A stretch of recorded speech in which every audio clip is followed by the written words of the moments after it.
తీరున ఇరు పార్టీల అభ్యర్థులు ప్రచారంలో దూసుకుపోతున్నారు. వైసీపీ అభ్యర్థిగా మార్గాని భరత్రామ్, టీడీపీ నుంచి కూటమి అభ్యర్థిగా ఆదిరెడ్డి వాసు రాజమండ్రి అర్బన్ లో అభ్యర్థులుగా ఉన్నారు. అయితే ఆదిరెడ్డి వాసు భార్య ఆదిరెడ్డి భవానీ ప్రస్తుతం రాజమండ్రి సిట్టింగ్ ఎమ్మెల్యేగా ఉన్నారు. రాజకీయంగా ఆదిరెడ్డి భవానీ అచ్చెన్నాయుడుకు బాగా దగ్గర బంధువులు కావటం, టీడీపీలో మంచి పట్టు ఉన్న నాయకులుగా రాజమండ్రి అర్బన్ నియోజకవర్గంలో ఎదిగారు. ఈ నేపథ్యంలోనే రాజమండ్రి అర్బన్ లో నువ్వా నేనా హోరాహోరీ పోటీ ఉండబోతుందన్నది నిజం.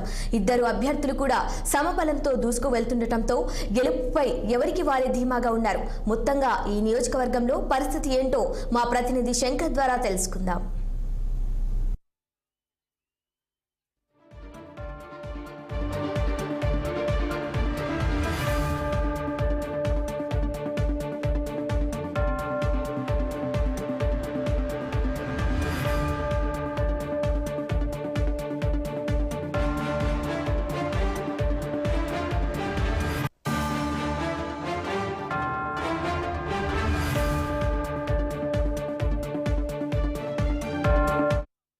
నియోజకవర్గం ఈసారి ఎన్నికల్లో మాత్రం పోటా పోటీ అయితే నెలకొంది.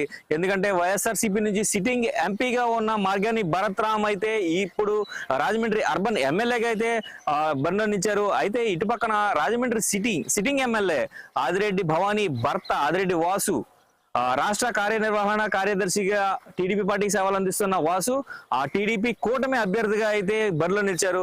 అయితే జగన్ వేవ్ లో సైతం 30,000 మెజారిటీతో గెలిచారు ఆదిరెడ్డి భవానీ. అంటే టీడీపీకి అర్బన్ లో ఎంత పట్టుందో అర్థమవుతుంది. ఎందుకంటే 2019 ఎన్నికల్లో జగన్ ప్రబంధనం సృష్టించారని చెప్పొచ్చు. అంతటి ఎదురుగాలిలో సైతం 30,000 మెజారిటీ 50% ఓట్ షేర్ అంటే మామూలు విషయం కాదు. అంతటి బలంగా ఆదిరెడ్డి వాసు ఉన్నారని అయితే చెప్పుకోవచ్చు. పుష్కరాల్లో సైతం కూడా టీడీపీ పార్టీ ఎంతో అభివృద్ధి చేసింది. రాజమండ్రిని ఒక సిటీగా తీర్చిదిద్దడంలో టీడీపీ పార్టీ కీలక పాత్ర పోషించింది. అయితే కూటమి అభ్యర్థిగా ఉన్న తనకు జన సైనికుల మద్దతు కంప్లీట్ గా ఉంటుందంటూ అయితే ఆదిరెడ్డి వాసు చెప్తున్న పరిస్థితి అయితే ఉంది. చాలా ధీమాగా ఉన్నారు గెలిపి అయితే అని చెప్పుకోవచ్చు. ఇదే విధంగా ఇటు పక్కన మార్గాని భరత్రామ్ చూస్తే ఎన్నడూ లేని విధంగా రాజమండ్రిని అభివృద్ధి చేశాం.